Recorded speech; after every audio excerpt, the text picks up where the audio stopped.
안녕하세요. 저는 김성민입니다. 이번 시간은 가상현실, VR의 역사와 발전 과정을 알아보는 시간입니다.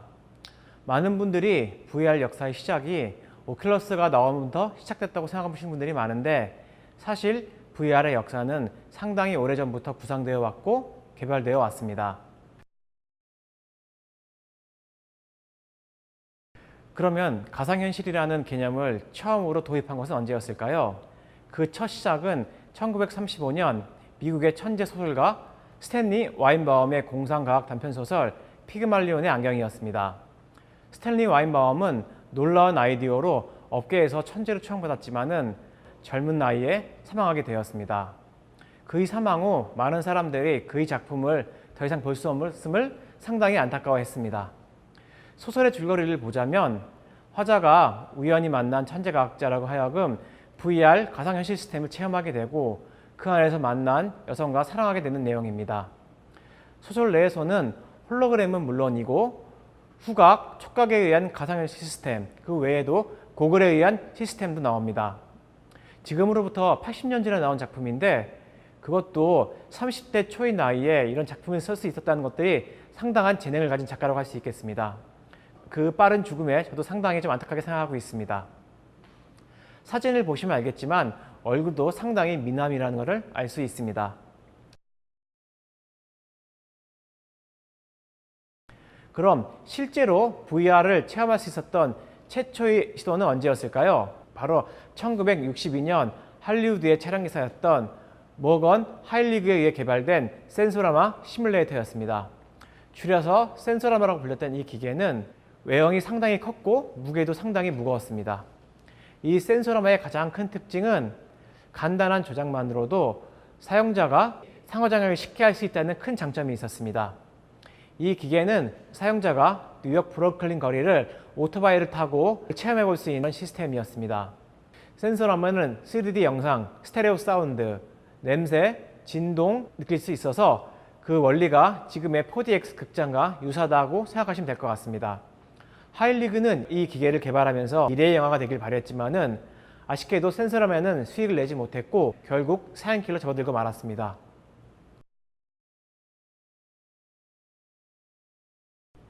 그럼 현재의 오큘러스 리프트와 같은 이런 헤드 마운트 디스플레이 HMD의 시작은 언제였을까요? 그것은 1968년에 가상현실의 아버지라고 불렸던 이반 서덜랜드의 HMD 시스템을 만들었습니다. 자, 이 시스템은 양쪽 눈으로 보는 디스플레이와 머리의 움직임을 감지하는 그런 장치 등으로 구성되어 있었습니다. 하지만 유저가 사용하기에는 너무 크고 무거워서 혼자서 쓰고 벗지 못할 정도였습니다. 무게가 워낙 무거워서 천장에 강철로 달려 있었기 때문에 그 모습을 보고 다모클레스의 검이라고 불렸습니다. 다모클레스 검의 뜻은 왕이나 권력자의 머리 위에 달려있는 검이란 뜻으로 권력의 무상함과 위험을 강조하는 유럽의 속담입니다. 다모클레스의 검은 단순한 선으로 구성된 모습과 상호작용하는 가상 공간이 생성되었습니다.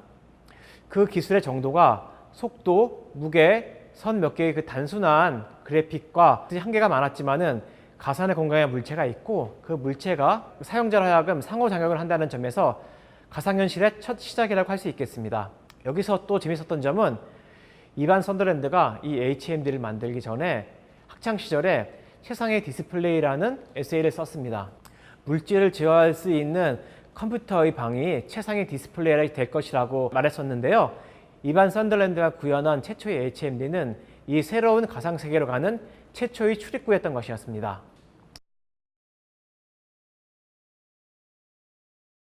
이렇게 가상현실을 만들어내고자 하던 시도는 드디어 실사 영상과의 결합을 시도하게 됩니다. 그것은 1977년 MIT에서 만들었던 아스펜 무비 맵이었습니다. 이 아스펜 무비 맵은 유저로 하여금 콜로라도주의 아스펜시를 가상여행을 떠날 수 있게 해주는 가상현실 시스템이었습니다.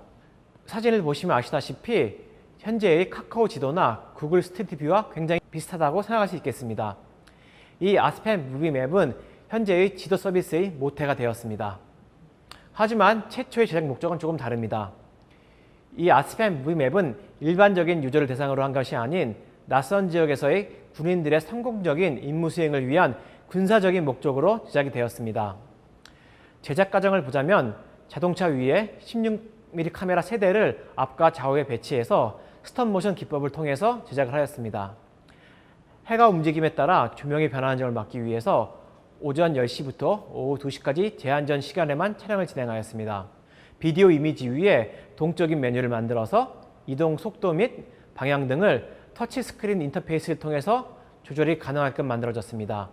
이러한 터치스크린을 사용한 점에서는 지금의 키오스크와 상당히 비슷하다고 생각할 수 있겠습니다. VR의 개념이 본격적으로 정립된 것은 1987년 가상현실의 창시자라고 불리는 제런 레니어에 의해서였습니다. 그는 VR의 개념을 인공적인 기술에 의해 제작된 몰입적인 시각적 경험이란 말로 규정하였습니다.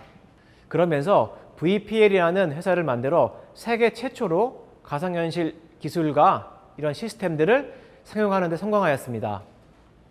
그럼 이 회사가 만든 혁신적인 제품에 대해서 알아보도록 하겠습니다. 먼저 머리에 쓰는 아이폰이라는 HMD 시스템을 개발했고 데이터 글러브라는 제품을 만들었습니다. 손의 움직임을 가상현실 속에끔 반영하게끔 만들어주는 혁신적인 시도였습니다.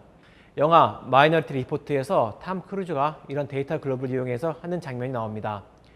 제런 레니어는 이 영화 마이너리티 리포트에서 소품 제작 및 기술 개발 작업에 실제로 참여를 하기도 하였습니다. 그 외에도 오디오 스피어리라는 3D 사운드 시스템, 바디 일렉트릭이라는 비주얼 프로그래밍 언어, 그리고 이삭이라고 하는 실시간 3D 영상 렌더링 엔진 등 다양한 혁신적인 제품들을 만들었습니다. 동영상을 보시면은 현재와 그래픽적인 차이는 좀 있지만 현재의 VR 시스템의 개념들이 모두 들어 있습니다. 요즘에도 LCD나 아몰레드 패널을 장착한 기계들이 무겁다고 하는데 당시의 기술로 가상현실 시스템을 만드는데 상당히 어려움이 있었을 것이라고 생각하고 있습니다. 또 1991년에는 새로운 가상현실 시스템이 개발됩니다. 일리노이 대학의 토마스 데판디라는 사람이 케이브라는 몰입형 투영 디스플레이 시스템을 개발합니다. 그동안 소개해드렸던 제품들은 시스템의 화면을 보거나 고글을 이용하는 방식이었는데요. 이 케이브는 하나의 방에 6가지 면에 각각의 프로젝트를 투영해서 사용자 하여금 3D 셔터 안경을 쓰고 그 안에 들어가서 체험하는 방식이었습니다. 스크린 주변에 여러 대의 스피커들을 잘 배치해서 실감적인 환경을 만들도록 노력했습니다. 보시다시피 각 화면에 프로젝트를 비추어서 하나의 가상현실 공간을 만듭니다. 보시면 화면들이 상당히 현란하고 액티브합니다. 전용 컨트롤러를 만들어서 사용자로 하여금 영상과 상호작용하는 모습도 볼 수 있습니다.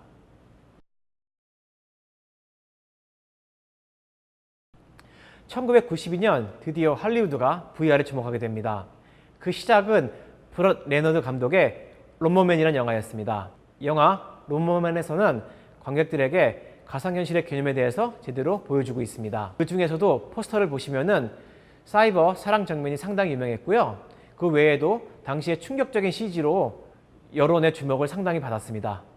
지금 보시면 다소 유치할 수도 있겠지만은 이때 인터넷을 기반으로 사이버 세계를 다뤘다는 점에서 상당히 의의가 있었습니다. 또한 더 충격적으로 다가왔던 점은 가상현실을 다뤘던 점 외에도 그로 인해 발생하는 부정적인 문제들을 상당히 실제적으로 다뤘다는 점이었었는데요. 영화 내용을 보시면 잔디를 깎는 직업을 가진 지체장애의 청년이 천재 과학자인 피어스 브로스넌을 만나게 되면서 VR을 체험하게 됩니다. 그러면서 그의 지능이 점점 높아지면서 천재가 된 주인공이 그동안 당해왔던 무시와 멸시에 대해서 세상의 복수를 시작하게 되면서 파국을 맞는 것이 그 영화 내용의 줄거리입니다. 할리우드 다음으로 이번에는 게임계에서 VR에 주목을 하게 됩니다. 1993년 게임 기업 세가에서 세가 VR이라는 최초의 게임용 HMD를 제작하게 됩니다. 세가 VR은 헤드 트래킹 기능을 가진 HMD였습니다.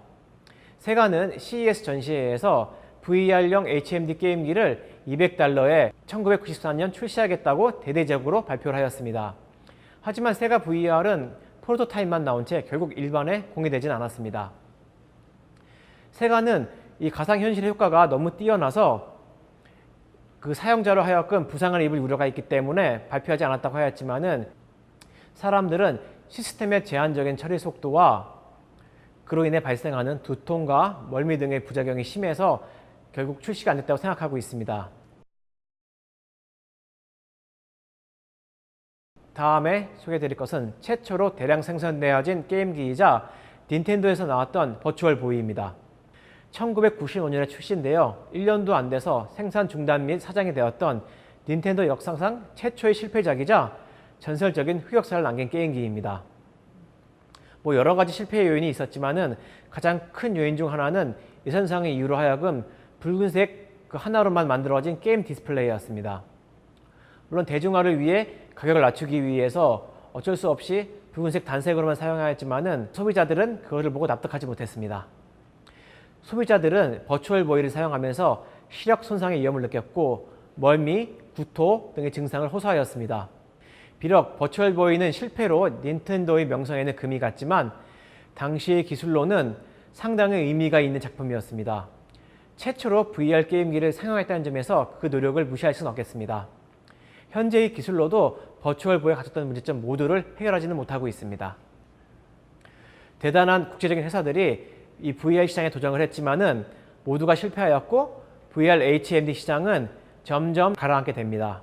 관련 기기들은 상당한 공급 기술이 필요했고 비싸고 무겁고 거추장스러워서 일반 소비자들에게 다가가지 못했습니다. 결국 가상현실 HMD 시장은 다시 조용히 수면 아래로 가라앉기 시작했습니다.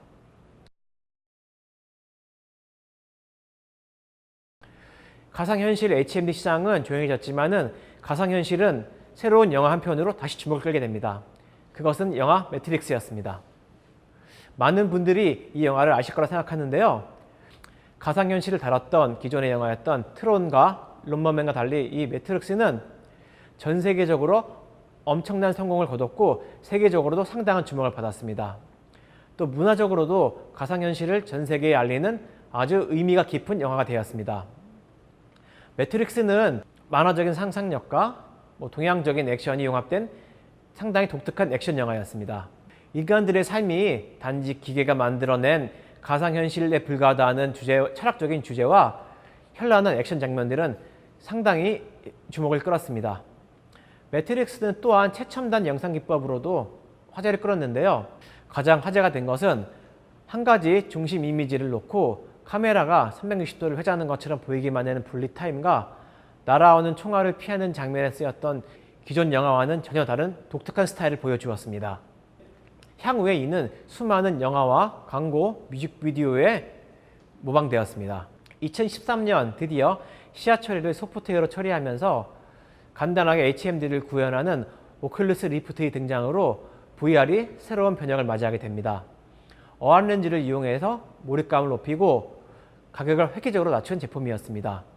그 외에도 소프트웨어를 PC가 아닌 스마트폰으로 처리하면서 스마트폰을 결합하여 쓰는 HMD 등이 저가로 나오면서 다시 VR의 시대가 열렸습니다. 이제 와서 VR의 시장성이 얼마나 뛰어나고 그 가능성이 얼마나 뛰어난지를 설명하는 것은 큰 의미가 없을 거라고 생각합니다. 앞으로 VR이 어떤 분야와 긴밀하게 손잡고 사업을 확장해 나갈지를 지켜보는 것도 상당히 재미가 있을 거라고 생각합니다. 그럼 VR의 역사에 대한 강의를 마치도록 하겠습니다. 감사합니다.